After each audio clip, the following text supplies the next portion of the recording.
मुंबईच्या दादर या मध्यवर्ती परिसरातल्या गोखले रोडवर आज एक मोठी दुर्घटना होता होता टळली।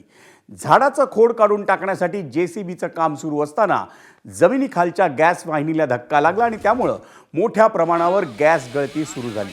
या घटनेची माहिती मिळताच आपत्ती व्यवस्थापन मंत्री गिरीश महाजन आणि स्थानिक आमदार महेश सावंत हे तातडीनं घटनास्थळी दाखल झाले होते।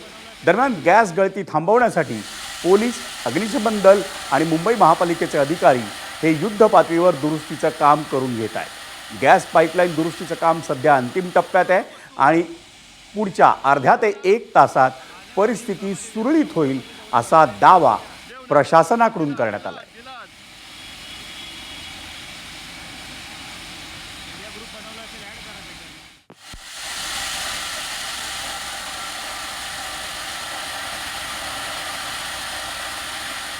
हा सप्लाय बंद झाल्यामुळे आता कुठलाही धोका नाही आहे। पण मी पुन्हा सांगेल की मोठा अनर्थ या ठिकाणी झाला, कारण हे ज्वलनशील आहे गॅस सगळा। आणि हे असताना जर स्पार्किंग झालं असतं बेसच्या या जी लाईन गेलेली आहे इलेक्ट्रिकची देतात, तर मोठा अनर्थ या ठिकाणी झाला असता। मी पुन्हा सांगतो, पण सुदैवाने यातून आपण सगळे बचावलेलो आहोत। MGLचे BSTचे महानगरपालिकेच्या अधिकाऱ्यांनी त्वरित येऊन त्याच्यावरती योग्य अशी कारवाई करून तिथे होणारा अपघात टाळलेला आहे। आता तात्पुरती जी काही लाईट व्यवस्था गेली आहे ती त्वरित चालू करतात त्यांचे ते पॅच लावून झाल्यानंतर, आणि लगेच MGLची माणसं येऊन पूर्ववत गॅसचा काय झाला असेल ते सुद्धा करतात। हे साधारण 2 ते 2.5 तासामध्ये पूर्ववत सेवा लोकांसाठी उपलब्ध होईल असं आश्वासन महानगरपालिका, BST आणि MGLने दिलेलं आहे। आणि आता पाहूयात आमचा प्रतिनिधी ईशान देशमुखनं घटनास्थळावरून घेतलेला आढावा।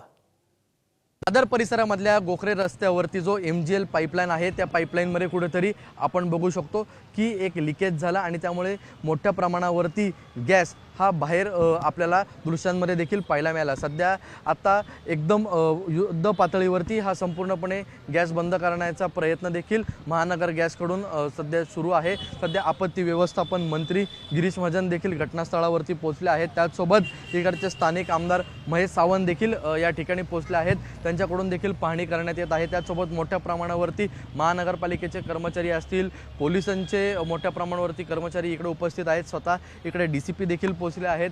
त्याचसोबत विविध अधिकाऱ्यांकडून ही पाहणी करण्यात येत आहे। सध्या बघू शकतो कशा प्रकारे ही पाईपलाईन पुन्हा एकदा दुरुस्त करण्याचं काम चालू आहे आणि अधिकाऱ्यांकडून सांगण्यात येत आहे की पुढच्या 2 ते 3 तासामध्ये संपूर्णपणे हे जे काम आहे हे पूर्ण होईल आणि लोकांपर्यंत सुरळीत हा गॅस पुन्हा एकदा पोहोचेल। कॅमेरामन योगेंद्र गुप्तासह ईशान देशमुख, ABP माझा, मुंबई।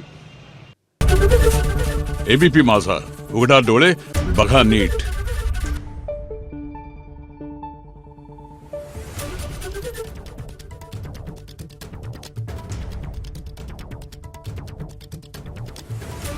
Thank you.